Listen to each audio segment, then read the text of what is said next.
परम पूज्य गुरुदेव, परम वंदनीय माता जी सूक्ष्म रूप से विद्यमान हैं। नमन करता हूँ दोस्तों, मानव मात्र को प्रणाम करता हूँ। आदि शक्ति माँ गायत्री प्राणों की देवी है और जो प्राणियों में प्राण रूप से उपस्थित है, वो प्राण स्वरूप से उपस्थित आदि शक्ति माँ गायत्री को हम नमन करते हैं, जो संपूर्ण प्राणियों की जीवनदायिनी शक्ति व सत्ता, जो बिजली की भांति है, आँखों से दिखाई नहीं देने वाली ऐसी आदि शक्ति माँ गायत्री की वो सत्ता, जो 84 लाख प्रकार के जीव जंतु वृक्ष वनस्पतियों में संपूर्ण जीवन काल में प्राण रूप से उपस्थित वो शक्ति है। दोस्तों, आज हम देखते हैं तो मोटे रूप से हमें ऐसे दिखाई देता है जैसे हम एक आज़ाद भारत देश में आज बैठे हुए हैं और आज़ाद भारत देश के बराबर में ही एक आज़ाद पाकिस्तान, आज़ाद बांग्लादेश, आज़ाद नेपाल, आज़ाद सिक्किम, आज़ाद भूटान, दोस्तों फिर आज़ाद यहाँ पर रूस, आज़ाद अमेरिका, आज़ाद रशिया, दक्षिण अफ्रीका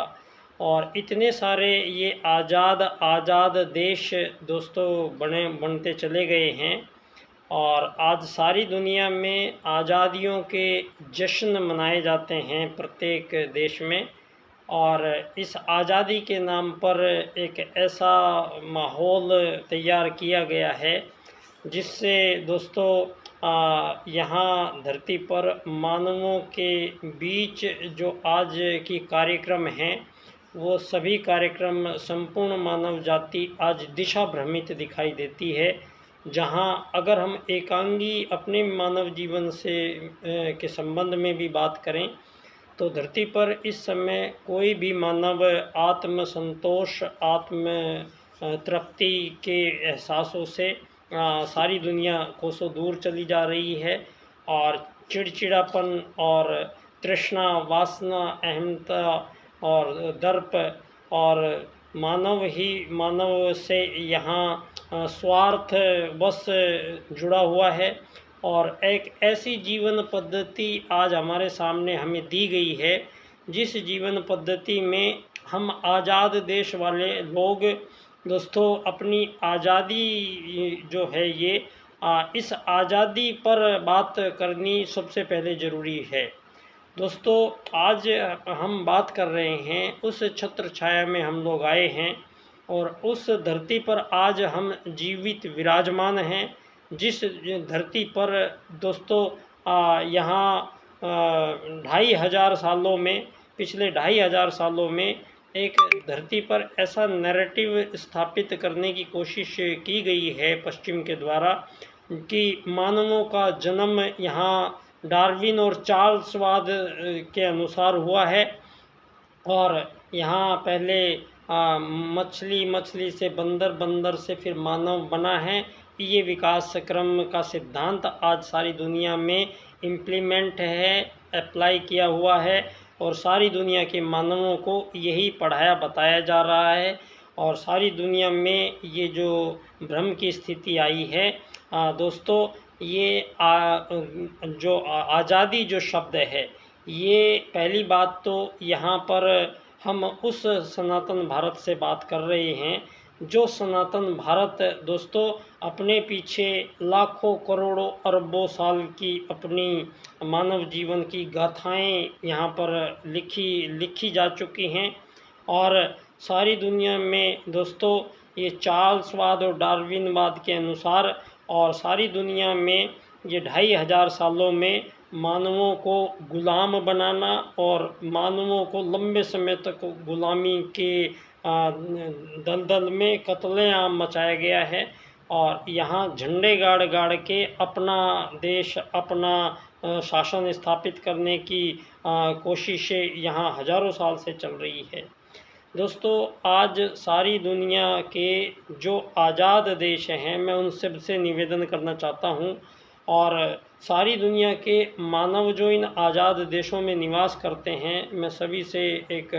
हाथ जोड़कर निवेदन करना चाहता हूँ।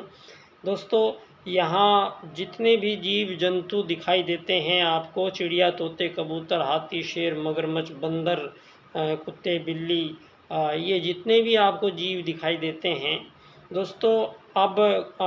गौर से आप देखेंगे तो आप कई चीज़ें बहुत बेहद समानताएं पाएंगे। और यहाँ पर प्रथम वैदिक सूत्र जो दोस्तों धरती पर वेद का आगमन पहले हुआ है, और वेदों के आगमन के बाद यहाँ संपूर्ण चराचर जगत में संपूर्ण 84 लाख प्रकार के जीव जंतु, वृक्ष, वनस्पतियों के रूप में विभिन्न प्रकार के शरीर विद्यमान हैं। और सभी शरीरों में दोस्तों यहाँ जब मानव आगमन हुआ है तो अब सारी धरती पे जितनी भी शोधें हैं, खोजें हैं, पुरातत्ववेताओं के जो खोजें बता रही हैं, और जो धरती पर मानवों को आज तक जो सामान मिलते चले आए हैं, जिनकी जांच जारी है, यहाँ पर दोस्तों करोड़ों करोड़ों साल पहले की मानवों के द्वारा उपयोग में ली गई वस्तुएं मानवों को प्राप्त हुई हैं, और आज सारी दुनिया के सामने वो एक अबूझ पहेली लेके खड़ी हुई है। और दोस्तों आज हम बात इसलिए कर रहे हैं क्योंकि अभी भगवान श्री राम के अस्तित्व को कोई भी यहाँ नहीं मानता था, और यहाँ तक कि आज़ाद भारत की आज़ाद सरकार भी सुप्रीम कोर्ट में हलफनामा पेश करके ये कहा था कि भगवान श्री राम का एक काल्पनिक चरित्र है। और आज दोस्तों अभी 5-7 साल पहले तक यही बात पर सुप्रीम कोर्ट में भी तक में लड़ाइयाँ चलती रही, और ये बात यहाँ पर फैलाई गई कि यहाँ मानव का जो आगमन है वो कहीं से यहाँ पर आर्य आए थे, आर्य लोग आए थे जो पहले जन्मे थे, और आर्यों ने आकर भारत में विभिन्न प्रकार के शिक्षाएं यहाँ पर दी। दोस्तों ये जितने भी इतिहासकार हैं और जितने भी प्राचीन शोधकर्ता हैं, यहाँ पर ये स्पष्ट हो चला है दुनिया के समक्ष।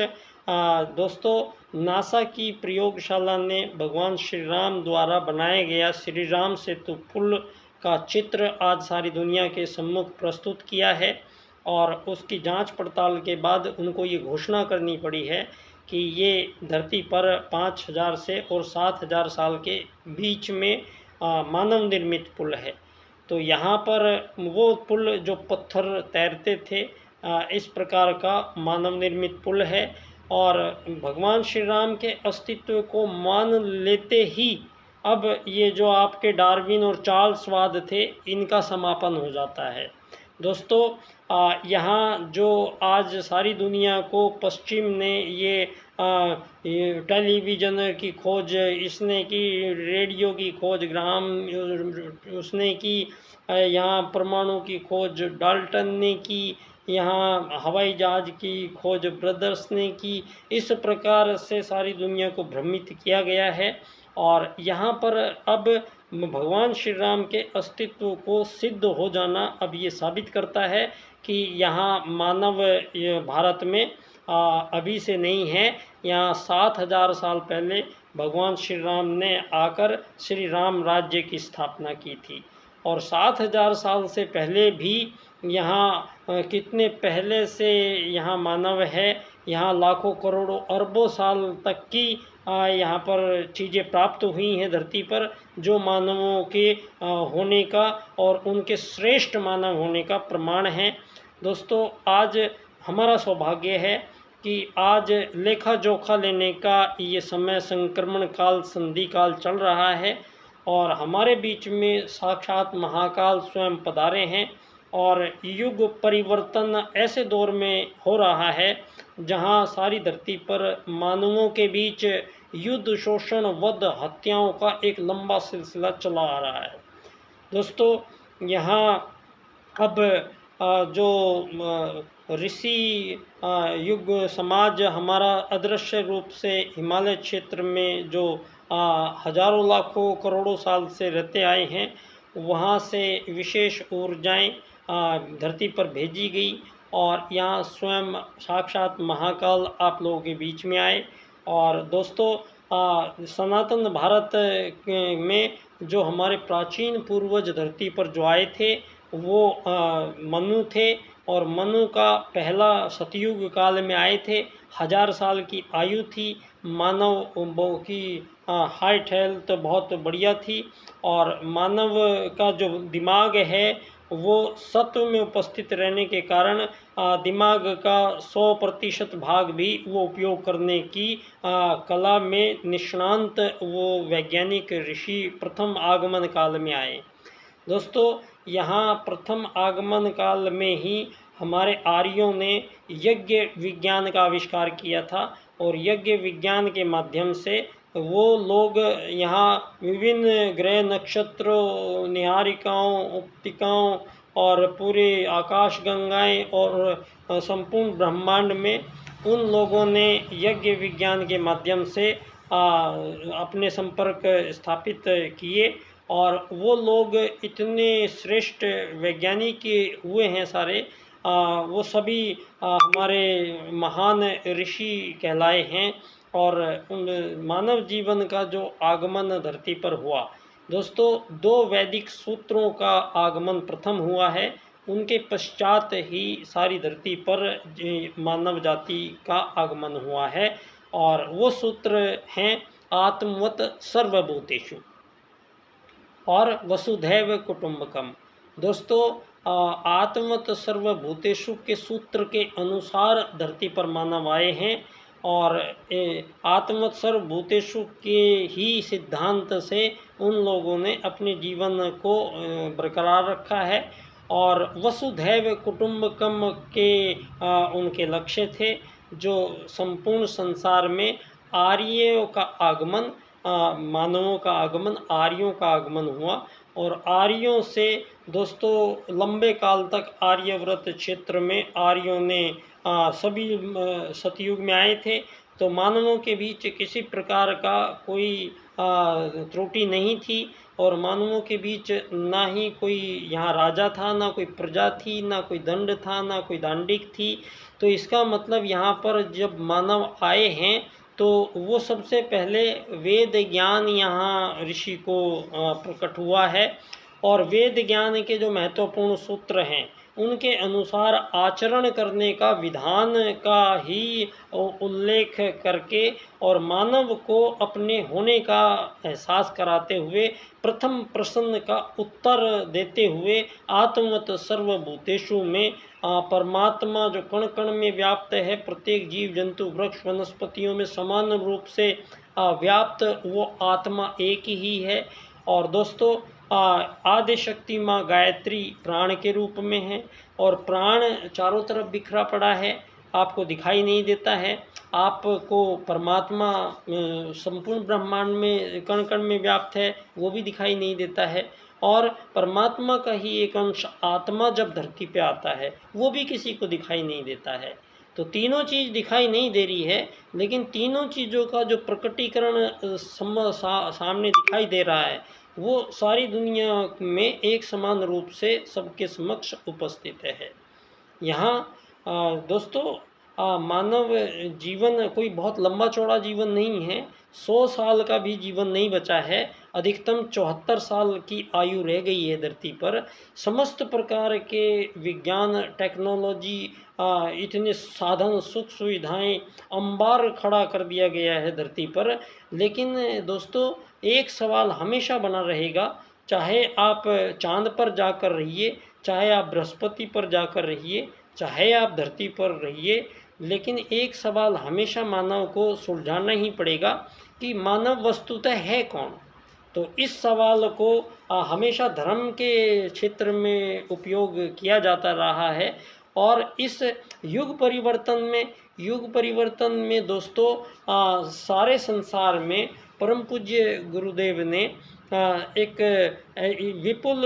इतना विस्तृत युग निर्माण साहित्य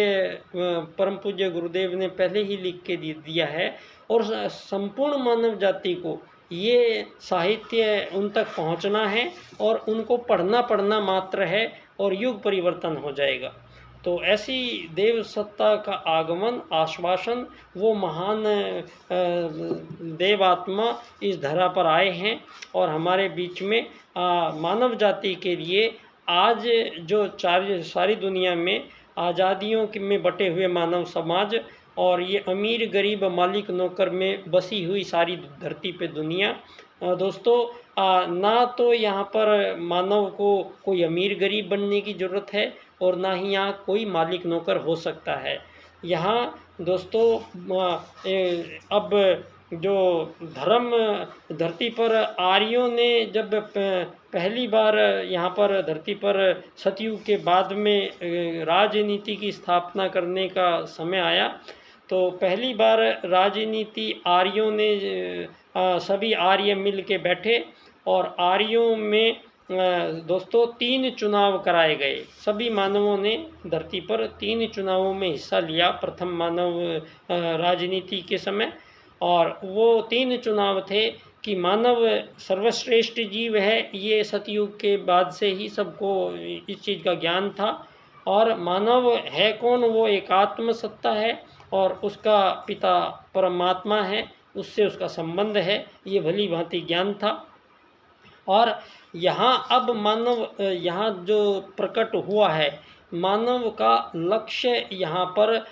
धरती पर लक्ष्य क्या है, इस बात का प्रथम आगमन काल में ही निर्धारण किया जा चुका है। और चूँकि मानव आत्मवत सर्वभूतेषु के सूत्र से संचालित हैं, तो मानव में सभी मानव काले पीले मोटे लंबे छोटे कैसे भी धरती पर जो मानव हैं, वो सभी मानव दोस्तों उनके अंदर जो विराजमान परमात्मा की जो सत्ता है वो एक आत्मा है, और वो आत्मा दोस्तों आँखों से दिखाई नहीं देती है और वो सूक्ष्म चिप की भांति है। एक प्रकार की आत्मा एक चिप है जो दिखाई नहीं देती है, और ये चिप दोस्तों परमात्मा का अंग है। जब परमात्मा के अंग से ये चिप चलती है आत्मा, तो ये यहाँ धरती पर आती है चराचर जगत में, और यहाँ इतने प्रकार के जो जीव शरीर दिखाई दे रहे हैं, इन सब जीव शरीरों में किसी जीव शरीर में प्राणों को धारण करने का कोई अंग प्रत्यंग किसी भी जीव में नहीं है धरती पर।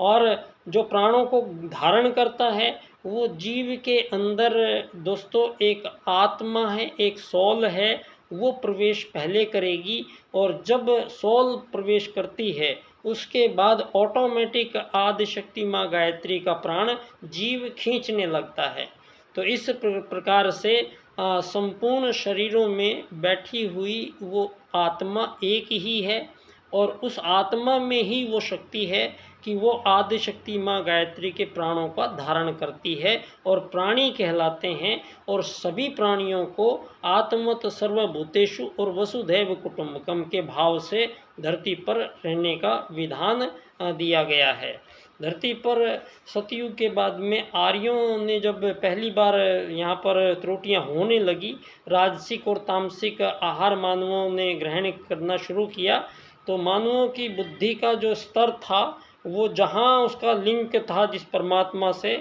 उसमें व्यवधान आया है, और परमात्मा से संपर्क टूटने के बाद यहाँ पर भौतिक जीवन दर्शन का जो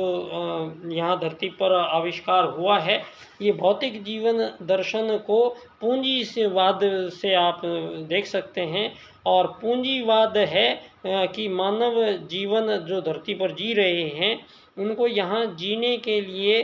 जो भी काम करने होते हैं, जो भी चीज़ों की आवश्यकता होती है, जो भी चीज़ उसको चाहिए होती है, तो मानव जीवन को धरती पर पहली बार 84 लाख प्रकार के अन्य जीव जंतुओं को परमात्मा सूत्र से सुसंचालित होते हुए देखते हुए यहाँ मानवों ने दोस्तों मानव जीवन को धन आधारित जीवन पद्धति बनाया। और ये धन आधारित जीवन पद्धति दोस्तों पंडित दीनदयाल उपाध्याय जी परम पूज्य गुरुदेव के ही प्रथम शिष्य उसी काल में, उसी मथुरा के आमल खेड़ा गांव के, और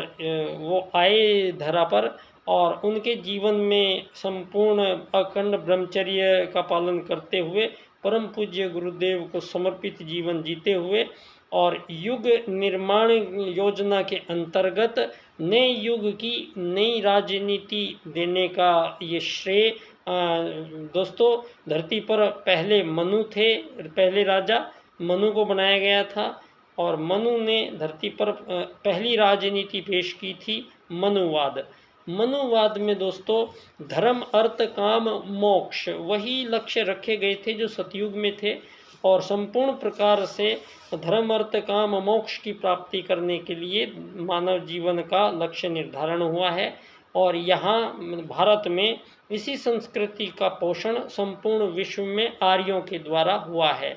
जब धरती पर आर्यों के बीच गड़बड़ हुई तो यहाँ पर पहली राजनीति आर्यों ने बैठ के, यहाँ सभी आर्य बैठे और 3 चुनाव संपन्न कराए गए। पहला था धर्म या अधर्म में से एक का चुनाव करना है, क्योंकि यहाँ मानव सर्वश्रेष्ठ जीव है तो धर्म का यहाँ पर चुनाव किया गया कि मानव का जो है धर्म से चलेगा। तो धर्म से चलने का विधान मानव ने तय किया। दूसरा मानव के समक्ष आया राजकता या अराजकता में से एक का चुनाव करना था। तो यहाँ आपको राजकता से चलना है तो रूल्स नियम से चलना है या यहाँ अराजकता से कोई कुछ भी करे कि ऐसे चलना है। तो मानवों ने तय किया हमें राजकता से चलना पड़ेगा। तो राजकता राजा और प्रजा का विधान रखा गया और राजा दोस्तों धरती पर पहले राजा मनु को बनाया गया और धरती के प्रथम पुरुष प्रथम राजा मनु हुए हैं और मनुवाद पहला राजनीतिक दर्शन जो आर्यों का था और संपूर्ण विश्व को दोस्तों आर्यों में जब ये राजनीति का निर्धारण हुआ तो धर्म आधारित राजकता की नीति।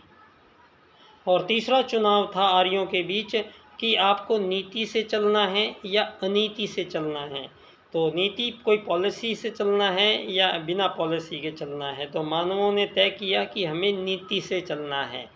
तो 3 चुनाव हुए। धर्म आधारित राजकता की नीति, राजनीति, धर्म आधारित राजनीति का प्रादुर्भाव धरती पर हुआ और वो राजनीति से यहाँ मानव दोस्तों हजारों लाखों साल तक मानव यहाँ अपने जीवन लक्ष्य प्राप्त करते रहे। बाद में फिर और आगे बढ़े तो दोस्तों फिर आर्यों में कुछ ऐसे लोग हो गए जो तामसिक और राजसिक आहार ग्रहण करने के कारण उनकी प्रवृत्ति परिवर्तित होने लगी। तो उन लोगों को पहली बार आर्यव्रत जो विश्व है, इस आर्यव्रत विश्व में से उन लोगों को देश निकाला दिया गया आर्यव्रत क्षेत्र से और वो लोग सुदूर क्षेत्रों में चले गए। कोई पाताल लोक में चला गया तो वहाँ अमेरिका कहलाया आज, वो आंध्रालय में चला गया तो वहाँ ऑस्ट्रेलिया कहलाया आज। और दोस्तों सारे संसार में जितने भी देश हैं उन देशों में जो पुरातत्व की खोदें हुई हैं उनकी खुदाइयों में दोस्तों वहाँ पर उनकी सभ्यताओं से हजारों लाखों साल पहले के मानवों के होने के निशान मिल रहे हैं। जब वो लोग कहीं उनके अस्तित्व ही नहीं थे और वहाँ उस स्थान पर वो दबी हुई चीज़ें मिल रही हैं जो लाखों करोड़ों वर्ष पूर्व यहाँ मानव उपयोग में लिया करते थे। तो दोस्तों यहाँ राजनीति, प्रथम राजनीति मनु की राजनीति थी और ब्रह्मचर्य, ग्रस्त, वानप्रस्थ और संन्यास 4 व्यवस्थाएं मानव के जीवन से उसकी उम्र के हिसाब से तय की गई थी और सभी चीज़ें प्राप्त करने और सारे शरीर मानव शरीर का बेहतर उपयोग कर पाए, उसके लिए पूरी तरह वैज्ञानिक पद्धति का ये आविष्कार उन ऋषियों ने किया था। और यहाँ पर दोस्तों ब्राह्मण, क्षत्रिय, शूद्र, वैश्य ये जो 4 लोग थे ये चारों ही आर्य थे। दोस्तों जब यहाँ पर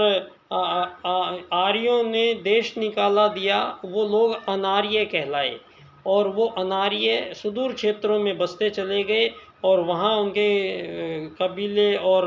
देश और गांव बसते चले गए। और वो लोग दोस्तों भिन्न तरह की भाषाएं, भिन्न तरह के पूजा उपचार और इस तरह की विधाएं उन लोगों ने अपनी शुरू की और ये भिन्नता इस प्रकार से फैलती चली गई। दोस्तों यहाँ ये साबित है बात कि धरती पर जो भी मानव कहीं रहते हैं उन सब के सारी धरती पर सारे मानवों का जो आदि पिता हैं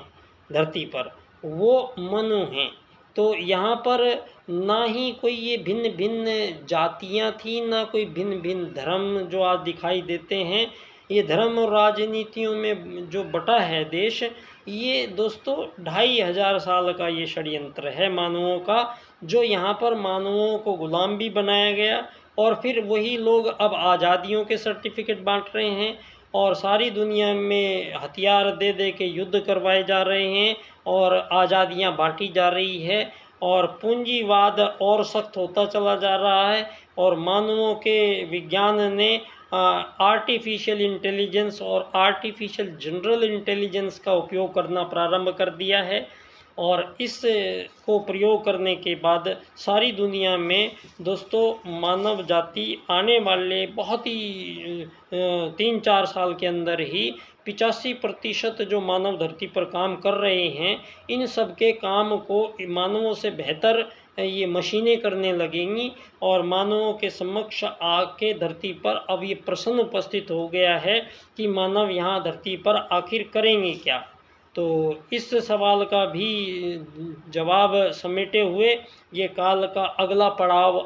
आ रहा है और ये युग बदल रहा है। और युग बदलने में दोस्तों परम पूज्य गुरुदेव के सूक्ष्म निर्देशन में परम पूज्य गुरुदेव के प्रत्यक्ष गुरुजी से अनुदान पाते हुए पंडित दीनदयाल उपाध्याय जी, जिनका चित्र मैंने आपको प्रस्तुत किया है परम पूज्य गुरुदेव के साथ, और दोनों के बीच में अक्सर मिलना हुआ है और दोनों के बीच में जो बात चली है वो राजनीति के पुनर्निर्धारण की बात चली है और विश्व को नई राजनीति मनु के बाद आप लोगों ने यहाँ मनुवाद का तिरस्कार जातियों के में हम लोगों ने ही यहाँ जातियों के कारण मानव से कत्लेआम जारी रखा और एक लंबे काल तक मानव को दास बनाकर रखा गया। इस दास प्रथा से छुटकारा दिलाने की लड़ाई को आज़ादी की लड़ाई शुरू में बोला और फिर इसको पूरा प्लानिंग के साथ इम्प्लीमेंट किया गया धरती पर और आज भी जारी है। तो दोस्तों यहाँ वैदिक सूत्र आत्मवत सर्वभूतेषु के अनुसार यहाँ धरती पर मानवों के बीच किसी भी प्रकार का कोई भी विभाजन नहीं किया जा सकता है।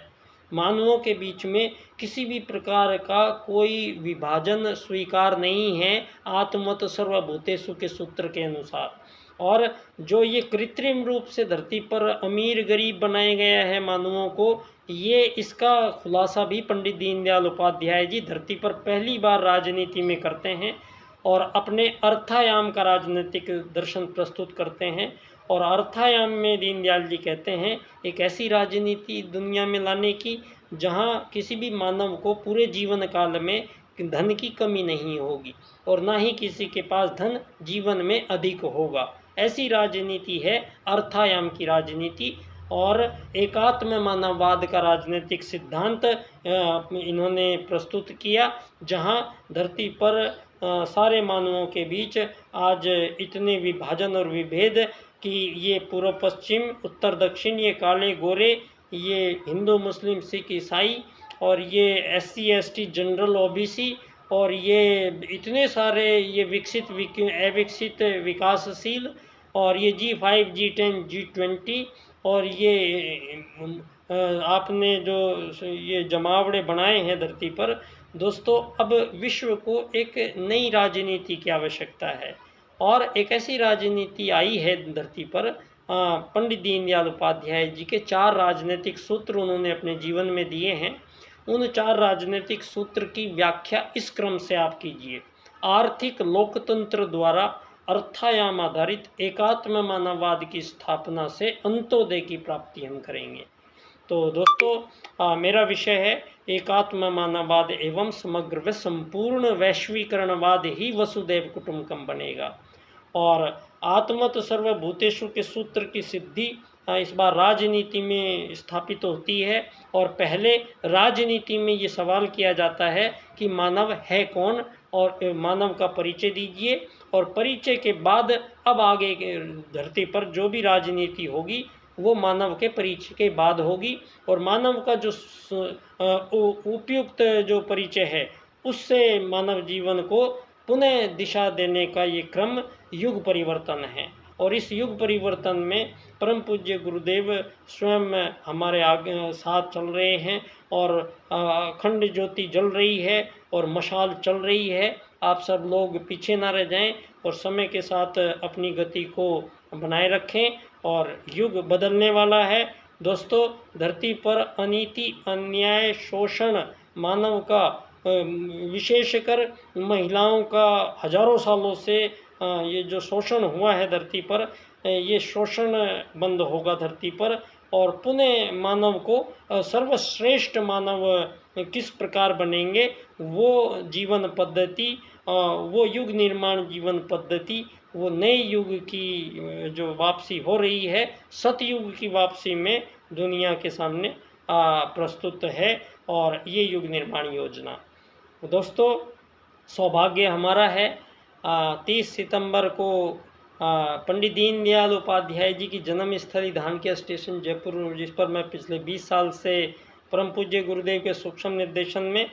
मैंने इनके 4 राजनीतिक सूत्रों का अध्ययन किया। और इनके अध्ययन 4 सूत्रों को करने के बाद जब मैंने इस क्रम से इनकी व्याख्या की है, आर्थिक लोकतंत्र द्वारा अर्थायाम आधारित एकात्म मानववाद की स्थापना विश्व राजनीति में हम करते हैं, तो अंत्योदय की प्राप्ति विश्व को होगी। ये दोस्तों सतत एक ऐसी राजनीति धरती पर जो आवश्यकता थी वो पूरी हो चुकी है, और वो राजनीति इन 4 राजनीतिक सूत्रों में प्रस्तुत है। और दोस्तों, भविष्य में परम पूज्य गुरुदेव की अनुकंपा विश्व पर इसी प्रकार बनी रहेगी, और बहुत शीघ्र हम उस सतयुग की झांकी अपनी आंखों से देख पाएंगे। ये हमारा सौभाग्य है। दोस्तों, 25 सितंबर को धानक्या स्टेशन पर दीनदयाल जी की जन्म दिवस पर, उनकी जन्मस्थली पर मैं पिछले 20 साल से वहाँ गायत्री मंत्र जप, और इस बार हम गायत्री यज्ञ भी वहाँ करेंगे। और वहाँ एक व्याख्यान हम रखते हैं, एकात्म मानववाद एवं समग्र व संपूर्ण वैश्वीकरणवाद विषय है मेरा। और इस व्याख्यान में आप सभी लोग आमंत्रित हैं। और बहुत ही प्रसन्नता का एक और विषय हमारे लिए है दोस्तों, यहीं धानक्या स्टेशन के पास ही कालवाड़ है। कालवाड़ में गायत्री शक्तिपीठ की स्थापना 30 सितंबर को आदरणीय डॉक्टर चिन्मय पांड्या जी यहाँ मूर्ति स्थापना होगी, और 108 कुंडीय यज्ञ है। आप सभी लोग इस यज्ञ में ज़रूर पधारें। सतयुग की वापसी कराने के लिए ये यज्ञ का आयोजन हो रहे हैं। इसी क्रम में आदिशक्ति माँ गायत्री का अवतरण यहाँ हो रहा है, और उन्हीं की छत्र छाया में दोस्तों परम पूज्य गुरुदेव का और पंडित दीनदयाल उपाध्याय जी के बीच का जो कनेक्शन है, ये मैं आप सब लोगों के सम्मुख प्रस्तुत करता रहूँगा। बहुत बहुत धन्यवाद। बच्चा डॉक्टर।